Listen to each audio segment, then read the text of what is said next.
Imagine this.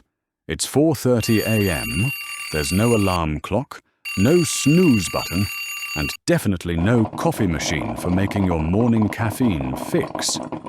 Instead, you're jolted awake by the harsh blast of a brass horn echoing through your leather tent, while a centurion's voice booms across the camp like an ancient drill sergeant with anger management issues. Welcome to your morning wake-up call in the Roman army, where hitting snooze meant potentially facing a flogging, and your commute to work involved marching 20 miles in full armor. If you think your Monday mornings are rough, wait until you hear what a typical day looked like for a Roman legionnaire, the backbone of history's most successful military machine. Welcome back to Ancient Rome Revisited. My name is Marcus. Yes, that's right, Marcus Aurelius, the very best of all the Roman emperors. Well, at least that's what I like to think anyway. Join me as I take you on a journey through a day in the life of a Roman legionnaire. Before we begin, though, if you love Roman history and want to learn more about the trials and tribulations of the people and the Republic of Rome, then click the subscribe button now, and you'll never miss another episode of Ancient Rome Revisited. If you have just clicked subscribe, then I, Marcus Aurelius, the greatest of all Roman emperors, thank you. Okay, let's begin our journey, a day in the life of a Roman legionnaire. Dawn breaks over the legion camp, as that first horn blast, called the bucina, cuts through the pre-dawn darkness. Our legionnaire scrambles to his feet.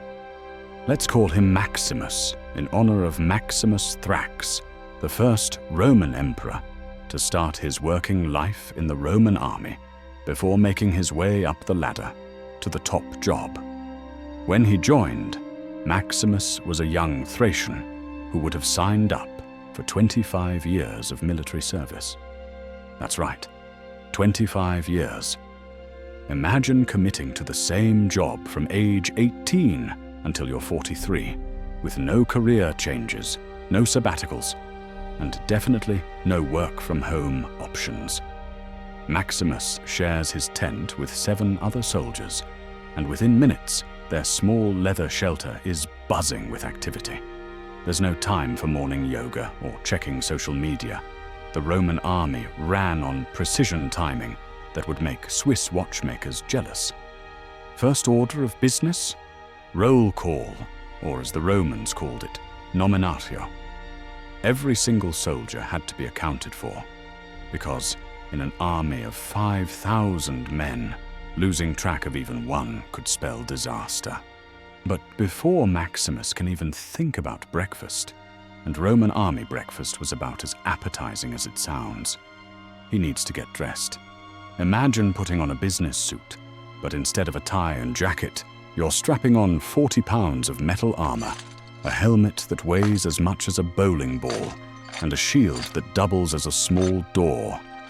The whole process takes about 15 minutes if you're quick, 30 if you're still half asleep and fumbling with leather straps in the dark.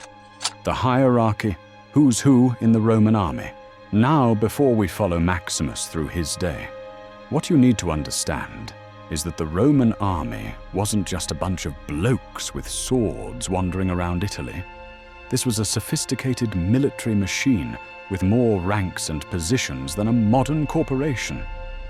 Let's break down this ancient org chart.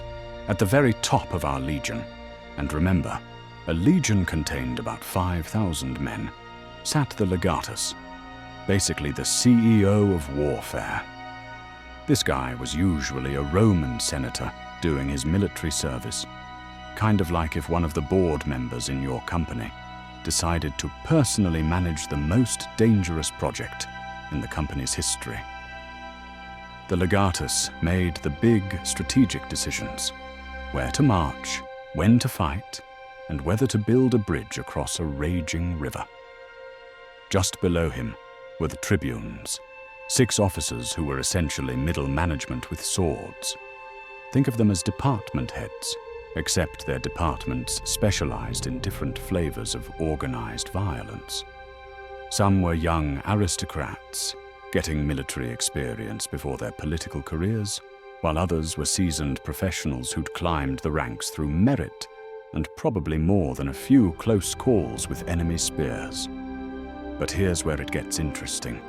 The real backbone of Roman military leadership wasn't the aristocrats at the top. It was the centurions, the middle managers who actually knew what they were doing. A centurion commanded a centuria of about 80 men. Yes, despite the name suggesting 100, Roman math was apparently as flexible as their empire was expansive. These guys were the drill sergeants, team leaders, and tactical commanders all rolled into one intimidating package. Maximus's centurion was a grizzled veteran named Lucius, who'd served for 15 years and had scars that told stories better than any history book. Centurions carried a vine stick called a vitis, not for walking, but for motivating soldiers who weren't performing up to standard. If you've ever had a really tough boss who demanded excellence, imagine that boss carrying a stick and having legal authority to use it when you messed up the quarterly reports. Below the centurions came the specialists, soldiers who had learnt trades that kept the legion functioning. The signifer carried the century's standard, a job that was part flag-bearer, part spiritual guardian, and part target for every enemy archer within 100 yards. Losing your century's standard was considered so shameful that signifers sometimes chained the pole to their wrists. Talk about job commitment. Then there was the cornisan, the horn player I mentioned earlier, who blasts the bucina first thing in the morning. This wasn't some marching band position. This guy's musical skills could mean the difference between a coordinated attack and complete chaos. Roman military tactics relied heavily on audio signals, so the cornisan was essentially the legion's communication network, powered by his lungs and a brass instrument that weighed about as much as a modern laptop. Then came the optio, who served as the centurion's second-in-command and enforcer. While the centurion focused on tactics and leadership, the optio handled discipline and made sure orders were followed. He carried a staff topped with a bronze knob, perfect for getting soldiers' attention when verbal commands weren't quite cutting through the pre-battle adrenaline. At the bottom of this hierarchy sat soldiers like Maximus, the legionnaires themselves. But even here, there were distinctions. New recruits were called tyrones, basically the interns of ancient warfare. They got the worst duties, the most criticism, and had to prove themselves worthy of the eagle standard they marched under. Experienced soldiers were veterani, men who'd survived multiple campaigns and earned the respect of their peers through competence and courage. Morning duties. Not your average 9 to 5, back to Maximus, who's now fully armored and standing in formation as the sun begins to peek over the horizon. Roman mornings started with inspection, and we're not talking about checking if your tie is straight.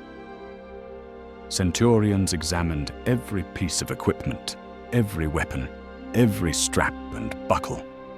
A loose chin strap could mean a helmet flying off during combat, and a dull sword could mean, well, you get the picture. After inspection came the morning meal, which consisted mainly of bucellatum, a type of hardtack biscuit that had the texture of cardboard. Soldiers supplemented this with whatever they could forage, buy, or requisition from local populations. The Roman army traveled on its stomach, but that stomach had to be pretty tough to handle military rations. Then came the day's assignments, distributed based on rank and experience. Maximus might find himself assigned to any number of duties that had nothing to do with fighting. Construction work was huge. Romans built roads, bridges, walls, and fortifications wherever they went. If you've ever wondered how Rome built all those incredible engineering marvels, the answer is simple. They had thousands of soldiers with nothing better to do between battles. Guard duty was another common assignment. Roman camps were fortified every single night, even during peaceful marches through friendly territory. Soldiers took shifts walking the perimeter, watching for threats, and making sure their fellow soldiers weren't sneaking out for unauthorized adventures in nearby towns. This wasn't because of some kind of crazed paranoia. No, it was discipline, and it kept Roman armies alive when moving through hostile territory. Training filled much of the remaining time. Even experienced soldiers drilled constantly, practicing formations, sword work, and tactical maneuvers. Romans believed that muscle memory saved lives, so they rehearsed everything from basic combat techniques to complex battlefield evolutions. It was like being in a gym where the personal trainers carried real weapons, and the workout routine could determine whether you lived through your next performance review. Specialized roles, the Legion's support network. Now here's something that might surprise you. Most legionnaires weren't frontline fighters all of the time. The Roman army was more like a mobile city than a simple fighting force, and these cities need all sorts of specialists to function. The immunes were soldiers exempted from regular duties because of their specialized skills. These included engineers who designed siege equipment, medical personnel who patched up wounded soldiers, clerks who handled the massive amount of paperwork that kept a legion functioning, and craftsmen who maintained and repaired everything from armor to wagon wheels. Engineers, or architect as they were called, were particularly valuable. These guys could design and build siege engines, construct bridges across rivers, and create fortifications that could withstand enemy attacks. They were part mathematician, part carpenter, and part artillery specialist. Think of them as ancient project managers, except their projects involved catapults, and their deadlines were set by enemy armies. The medical corps, led by the medicus, handled everything from battlefield wounds to camp hygiene. Roman military medicine was surprisingly advanced. They performed surgeries, set broken bones, and understood the importance of sanitation in preventing disease. A good medicus could keep more soldiers alive than a brilliant tactician, making them some of the most valued members of any legion. Supply officers, called quaestors, managed the logistics that kept armies fed, equipped, and mobile. These unsung heroes calculated how much grain a legion needed for a month-long march, organized supply trains, and negotiated with local suppliers. If you think managing inventory for a modern business is complicated, try doing it for 5,000 men crossing hostile territory with no GPS and no cell phone service. Combat roles. When diplomacy failed. When it came time to actually fight, the Roman legion transformed from a mobile construction crew into history's most effective killing machine. The basic tactical unit was the manipulus, consisting of 2 centuries fighting together. These units could operate independently or combine into larger formations, giving Roman commanders incredible flexibility on the battlefield. The hastati formed the front line, younger soldiers with less experience, but plenty of enthusiasm. Behind them stood the principes, veteran warriors in their prime, who formed the legion's main battle line. The triarii, grizzled veterans, served as the final reserve, giving rise to the Roman saying, "It has come to the triarii," meaning things had gotten really serious. Each soldier carried a gladius, a short sword perfect for close combat, and 2 pila, weighted javelins designed to punch through shields and armor. The pilum was a masterpiece of military engineering.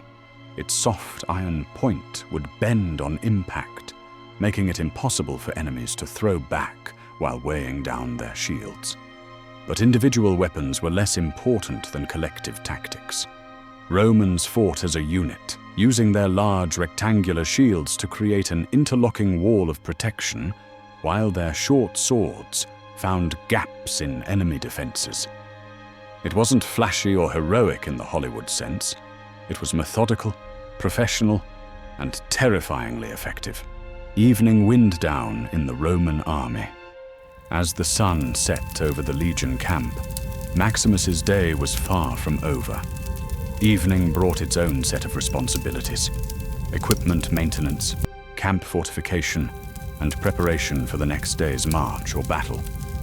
Roman soldiers were responsible for maintaining their own gear, which meant cleaning armor, sharpening weapons, and repairing any damage from the day's activities. This wasn't just busy work. A sword that broke in combat, or armor that failed at a crucial moment, could mean death. Not just for the individual soldier, but for his comrades who depended on him. Camp construction was a nightly ritual that turned the Roman army into a mobile fortress. Every single evening, regardless of how tired the soldiers were or how safe the territory seemed, they dug trenches, erected palisades, and created a fortified camp. This discipline saved countless Roman lives and allowed their armies to rest securely in hostile territory. Finally, as the last horn call of the day echoed across the camp, Maximus could settle in for a few hours of sleep before the cycle began again. He'd share stories with his tent mates, write letters home if he was literate, or simply lie back and contemplate the strange path that had led a farmer's son to march across the known world in service of Rome. The price and promise of serving in the Roman army, life as a Roman legionnaire, was harsh, dangerous, and demanding in ways that would challenge even modern soldiers. The average legionnaire served for 25 years, spending the prime years of his life in military service. Many never made it to retirement, falling to enemy weapons, disease, or the countless hazards of ancient military life. But for those who survived, military service offered opportunities unavailable to most citizens of the ancient world. Veterans received land grants, citizenship rights, and pensions, a social safety net that wouldn't be matched in most of the world for another 1,500 years. The Roman army was one of history's first meritocracies, where a poor farmer's son could rise to command hundreds of men through skill, courage, and determination. This brings us to the end of our journey through a day in the life of a Roman legionnaire. Pretty grueling, right? So the next time you find yourself complaining about your morning alarm or dreading your daily commute, remember Maximus and his fellow legionnaires. They built roads you can still drive on today, established laws that still influence our legal systems, and created an empire that shaped the course of Western civilization. And they did it all without coffee, alarm clocks, or the option to work from home. Their day began before dawn with a brass horn and ended after dark with the weight of the empire on their shoulders. In between, they built the eternal city of Rome and eventually created one of the largest empires on earth, step by step, day by day, all thanks to the rough, tough, and grueling lives led by the Roman legionnaires.